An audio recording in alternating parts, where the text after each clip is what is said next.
Hello दोस्तों, आज हम बात करेंगे 1918 और 1919 के समय में फैली एक भयंकर महामारी के बारे में, जिसने आधे से अधिक दुनिया का सफाया कर दिया था और जिसे आज भी लोग स्पेनिश फ्लू के नाम से जानते हैं। अब सवाल ये है, आखिर इसकी उत्पत्ति कैसे हुई थी और क्यों इसका नाम स्पेनिश फ्लू पड़ा, जबकि देखा जाए तो ये स्पेन से नहीं फैला था और इसके प्रकोप की सबसे अधिक खबरें स्पेन से आई थी।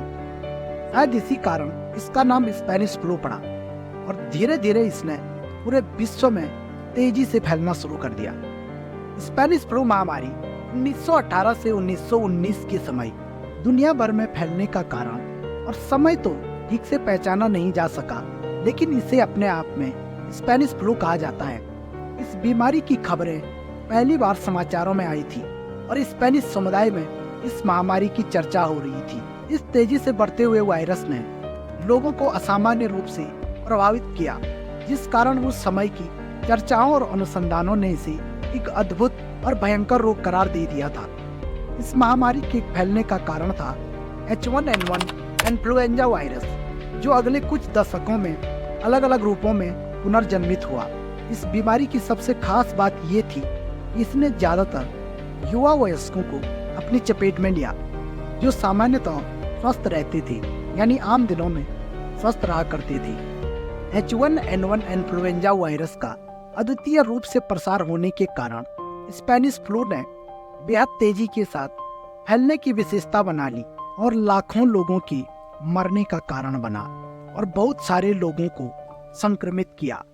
इस महामारी ने विश्व भर में तबाही मचा दी और इसकी प्रकोप की दिशा तो तब बदली जब इसने लोगों को अचानक से अपनी चपेट में लेना शुरू कर दिया और धीरे धीरे कई सारे जीवन एक अंधियारे में खो से गए और समाज में भय बढ़ गया।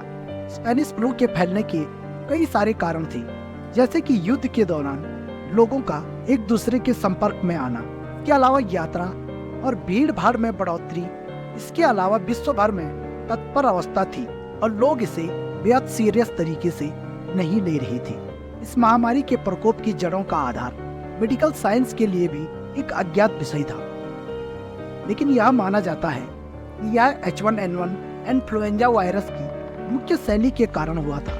इस वायरस ने अपने आप में 3 अलग अलग शैलियों को मिला दिया था, जो इसे विशेष और खतरनाक बनाता है। इसके मुख्य लक्षण थे तेज बुखार, गले में दर्द, सांस लेने में दिक्कत, मानसिक तनाव और उच्च तापमान की स्थितियां। इस महामारी की विशेषता यह भी थी कि ये बहुत तेजी से फैल रही थी और ज्यादातर युवा और स्वस्थ व्यक्तियों को प्रभावित कर रही थी। इसके कारण लोगों की नजरों में ये बीमारी पहली बार आई और लोग इसे स्पेनिश फ्लू के नाम से जानने लगे। स्पेनिश फ्लू की भयंकर घटना ने मानव समूह को सावधान किया और सार्वजनिक स्वास्थ्य उपायों की महत्वपूर्णता को समझाया। इसका सीधा प्रभाव लोगों के रोग और मौत के आंकड़ों के रूप में आया, लेकिन इसका असर उनके समाज और स्वास्थ्य के साथ जुड़े तमाम पहलुओं पर था। और ये सोचने वाली बात है कि इसने लोगों को कैसे और किस प्रकार से प्रभावित किया। स्पेनिश फ्लू महामारी 1918 में दुनिया को मेडिकल क्षेत्र में कई कमियों का सामना करना पड़ा था। इस महामारी के समय डॉक्टरों ने इस नए इन्फ्लुएंजा स्ट्रेन के सामने अपने नियमित तथा सामान्य उपचारों में नाकामी का सामना किया।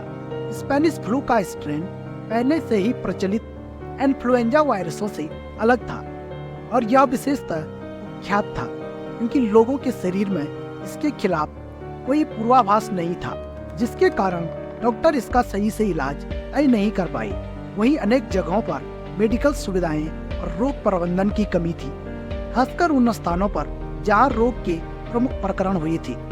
लोगों को सही समय पर ट्रीटमेंट नहीं मिल पाया, जिसके कारण बीमारी और अधिक तेजी से फैलने लगी। इस महामारी की शुरुआत में डॉक्टर इसे सामान्य फ्लू से मिलता जुलता देख रहे थे और यही कारण है कि इसको गंभीरता से समझने में कमी हो गई और उपचार में देरी हो गई, जिससे रोग और तेजी से बढ़ता गया। और स्पेनिश फ्लू ने अज्ञात कारणों से युवा और स्वस्थ व्यक्तियों को अत्यधिक रूप से प्रभावित किया, जिससे डॉक्टरों को इसके खिलाफ उच्च स्तर की प्रतिरक्षा का विश्वास नहीं था और उन्हें इसको सही से समझना मुश्किल था। और स्पेनिश फ्लू महामारी ने मेडिकल साइंस को एक महत्वपूर्ण सीख ये दी कि विशेषज्ञता और तत्परता के बिना एक नए और अज्ञात रोग के सामने उत्तरदाताओं को सहारा देना कठिन हो सकता है। इसके प्रभाव से सीखकर आज के मेडिकल साइंस ने अपने तरीके को सुधारने, आगामी महामारियों का सामना करने के लिए तैयारी का संकल्प किया है। स्पेनिश फ्लू महामारी 1918 ने विश्व भर में अपना एक भयंकर और क्रूर प्रभाव डाला था। इस महामारी से होने वाली मौतों का आंकड़ा दुनिया को डराने वाला था, जिससे पूरी दुनिया डर से सहम सी गई थी, क्योंकि इसने लाखों लोगों को अपनी चपेट में लिया था।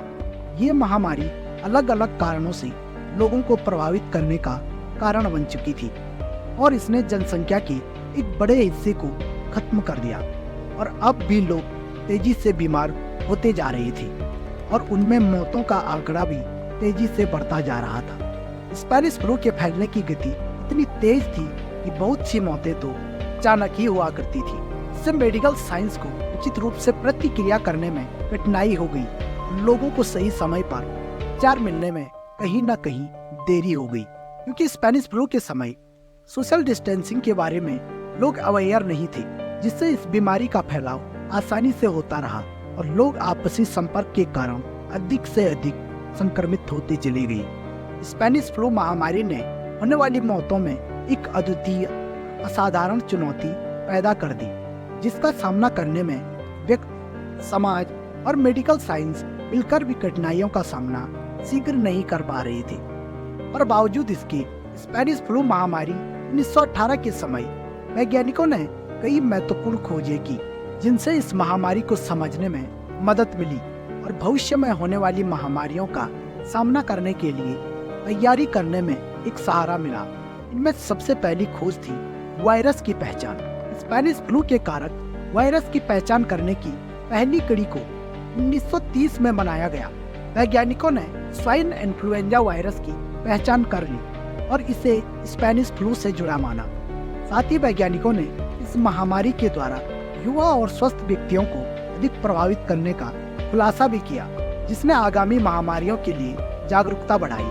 स्पेनिश फ्लू के वायरस की आपसी संरचना के अध्ययन ने वैक्सीन विकसित करने में मदद की और साथ ही इस खोज ने आगे चलकर अन्य इन्फ्लुएंजा स्ट्रेन के खिलाफ वैक्सीन विकसित करने में भी सहायता की। स्पेनिश फ्लू के आधार पर मेडिकल साइंस में और तत्पर रूप से सुधार किया गया, जिससे आने वाले रोगों के खिलाफ बेहतर रूप से तैयारी हो सके। इस महामारी ने सामाजिक दूरी की इम्पोर्टेंसी को भी साबित किया, जिससे ये पता चल पाया कि इस तकनीक को अपनाना महत्वपूर्ण है ताकि बीमारियों का फैलाव कम से कम हो सके। अनुसंधानों ने सिर्फ स्पेनिश फ्लू महामारी को समझने में मदद नहीं की, बल्कि आने वाली महामारियों को और इन्फ्लुएंजा के खिलाफ उचित स्थिति की दिशा में भी बहुत महत्वपूर्ण योगदान किया।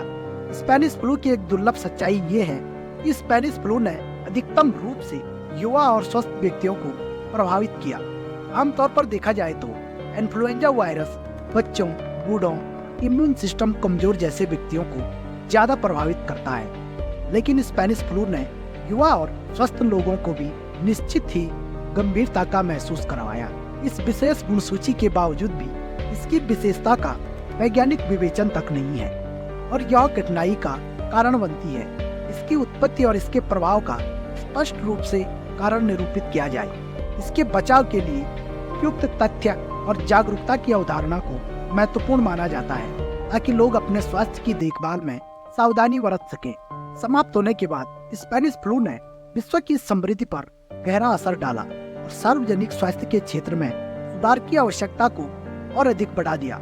इसने लोगों को सावधान करने और संक्रमण से बचाव के लिए सामूहिक प्रयासों की आवश्यकता को उजागर किया, जिसने भविष्य में हो सकने वाली महामारियों के लिए सजगता बढ़ाई। हम देखते हैं कि स्पेनिश फ्लू महामारी न केवल रोगियों को प्रभावित कर रही थी, बल्कि उसने मेडिकल साइंस और समाज की धारा बहादुरी का भी परीक्षण लिया। स्पेनिश फ्लू 1918-1919 का इतिहास एक नज़र में देखते हुए यह स्पष्ट है कि यह एक महत्वपूर्ण और नाजुक घटना थी, जिसने दुनिया को अपनी भूकंपी छाया में डाल दिया। इस वीडियो में हमने देखा कि कैसे यह महामारी व्यापक रूप से फैली और लाखों लोगों की मौत का कारण बनी। साथ ही हमने इसके समाज, राजनीति और चिकित्सा के परिणामों को भी देखा। इस वीडियो के माध्यम से हमने यह भी समझा कि इस महामारी का सीधा असर कैसे आज तक है, क्या सीखने को है। हम इस प्रक्रिया में हुए बदलावों को गहराई से समझते हैं और यह जानते हैं कि कैसे हम भविष्य में ऐसी स्थितियों का सामना कर सकते हैं। ये वीडियो आपको कैसा लगा कमेंट करके जरूर बताएं। मिलेंगे ऐसे ही इंफॉर्मेटिव वीडियो के साथ, तब तक के लिए नमस्कार।